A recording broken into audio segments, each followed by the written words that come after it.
మరణాత లెంటులోని 38వ రోజు వాక్యము.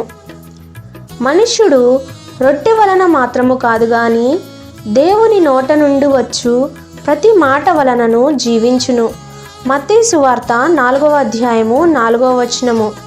క్షయమైన ఆహారము కొరకు కష్టపడకుడి గాని నిత్య జీవము కలుగుజేయు అక్షయమైన ఆహారము కొరకే కష్టపడుడి. మనుష్య కుమారుడు దానిని మీకిచ్చును. యోహాను సువార్త 6వ అధ్యాయము 27వ వచనము.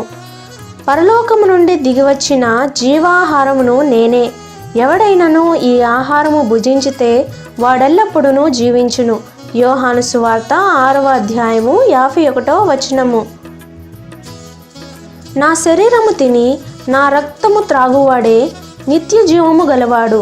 అంత్యదినమున నేను వానిని లేపుదును. యోహాను సువార్త 6వ అధ్యాయము 54వ వచనము.